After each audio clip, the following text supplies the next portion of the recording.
നമസ്കാരം, മലയാളി വാർത്തയിലേക്ക് സ്വാഗതം. വിവിധ ജില്ലകളിൽ കേന്ദ്ര കാലാവസ്ഥാ വകുപ്പ് ഓറഞ്ച്, മഞ്ഞ അലർട്ടുകൾ പ്രഖ്യാപിച്ചിരിക്കുകയാണ്. തീർച്ചയായിട്ടും കേന്ദ്ര കാലാവസ്ഥാ വകുപ്പിന്റെ മുന്നറിയിപ്പുകൾ നമ്മൾ പാലിക്കേണ്ടതും അറിഞ്ഞിരിക്കേണ്ടതുമായ സാഹചര്യത്തിൽ കൂടിയാണ് നമ്മൾ കടന്നുപോയിക്കൊണ്ടിരിക്കുന്നത്. ഏതൊക്കെ ജില്ലകളാണ് അതിതീവ്ര മഴയ്ക്ക് സാധ്യതയുള്ളത് എന്ന് നോക്കാം. ഇന്ന് കോഴിക്കോട്, വയനാട്, കണ്ണൂർ, കാസർഗോഡ് ജില്ലകളിൽ ഓറഞ്ച് അലർട്ടാണ്. അതിതീവ്ര മഴയ്ക്കുള്ള സാധ്യതയാണ് പ്രവചിക്കപ്പെട്ടിരിക്കുന്നത്. ഈ ജില്ലകളിലുള്ളവർ തീർച്ചയായിട്ടും ജാഗ്രത പാലിക്കേണ്ടതായിട്ടുണ്ട്. ഒറ്റപ്പെട്ട ഇടങ്ങളിൽ അതിശക്തമായ മഴയ്ക്കുള്ള സാധ്യതയാണ് പ്രവചിക്കപ്പെട്ടിരിക്കുന്നത്. 24 മണിക്കൂറിൽ 115.6 മില്ലിമീറ്റർ മുതൽ 204.4 മില്ലിമീറ്റർ വരെ മഴ കിട്ടുമെന്നാണ് അതിശക്തമായ മഴ എന്നതുകൊണ്ട് കേന്ദ്ര കാലാവസ്ഥാ വകുപ്പ് അർത്ഥമാക്കുന്നത്. അടുത്ത 3 മണിക്കൂറിൽ ഇടുക്കി, എറണാകുളം, കോഴിക്കോട്, കണ്ണൂർ, കാസർഗോഡ് ജില്ലകളിൽ ഒറ്റപ്പെട്ട ഇടങ്ങളിൽ ശക്തമായ മഴയ്ക്കും മണിക്കൂറിൽ 50 കിലോമീറ്റർ വരെ വേഗതയിൽ വീശിയേക്കാവുന്ന ശക്തമായ കാറ്റിനും സാധ്യതയുണ്ട്. മാത്രമല്ല, കേരള തീരത്ത് ഇന്ന് രാത്രി 11:30 വരെ 1.8 മുതൽ 2.5 മീറ്റർ വരെ ഉയർന്ന തിരമാലയ്ക്ക് സാധ്യതയുണ്ടെന്നും ദേശീയ സമുദ്രസ്ഥിതി പഠന ഗവേഷണ കേന്ദ്രം അറിയിച്ചു. മഞ്ഞ അലർട്ട് നോക്കാം. പത്തനംതിട്ട, കോട്ടയം, ഇടുക്കി, എറണാകുളം, തൃശൂർ, പാലക്കാട്, മലപ്പുറം ജില്ലകളിൽ മഞ്ഞ അലർട്ടാണ്.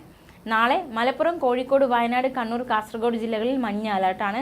3-ാം തീയതി കണ്ണൂർ, കാസർഗോഡ് ജില്ലകളിൽ കേന്ദ്ര കാലാവസ്ഥാ വകുപ്പ് മഞ്ഞ അലർട്ട് പ്രഖ്യാപിച്ചിരിക്കുകയാണ്. ഒറ്റപ്പെട്ട ശക്തമായ മഴയ്ക്കുള്ള സാധ്യതയാണ് പ്രവചിക്കപ്പെട്ടിരിക്കുന്നത്.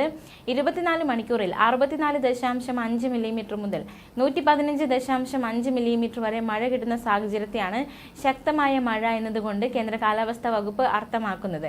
ഇടിമിന്നലോടുകൂടിയ മഴയാണ് പ്രതീക്ഷിക്കുന്നത്. പൊതുജനങ്ങൾക്കുള്ള പ്രത്യേക നിർദ്ദേശങ്ങൾ: വിവിധ തീരങ്ങളിൽ കടലാക്രമണം ശക്തമാകാൻ സാധ്യതയുണ്ട്. അതുകൊണ്ട് അപകട മേഖലകളിൽ താമസിക്കുന്നവർ ജാഗ്രത പാലിക്കണം. ആവശ്യമായ സാഹചര്യത്തിൽ മാറി താമസിക്കണം. മത്സ്യബന്ധന ഉപാധികൾ സുരക്ഷിതമാക്കി വെക്കണം.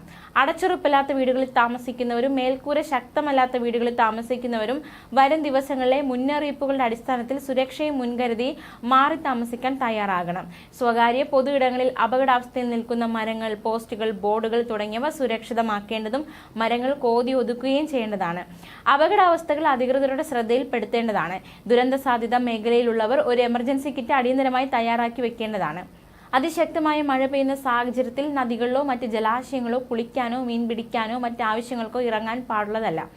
ജലാശയങ്ങൾക്ക് മുകളിലെ മേൽപ്പാലങ്ങളിൽ കയറി കാഴ്ച കാണുകയോ സെൽഫി എടുക്കുകയോ കൂട്ടം കൂടി നിൽക്കുകയോ ചെയ്യാൻ പാടുള്ളതല്ല. അണക്കെട്ടുകളുടെ താഴെ താമസിക്കുന്നവർ അണക്കെട്ടുകളിൽ നിന്ന് വെള്ളം പുറത്തേക്ക് ഒഴുക്കിവിടാനുള്ള സാധ്യത മുൻകൂട്ടി കണ്ടുകൊണ്ടുള്ള തയ്യാറെടുപ്പുകൾ നടത്തുക. അധികൃതരുടെ നിർദ്ദേശങ്ങൾക്കനുസരിച്ച് ആവശ്യമെങ്കിൽ മാറി താമസിക്കുക.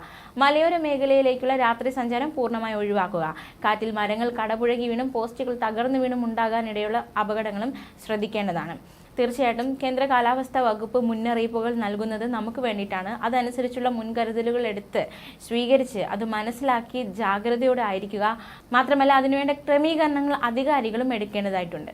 ന്യൂസ് ഡെസ്ക്, മലയാളി വാർത്ത.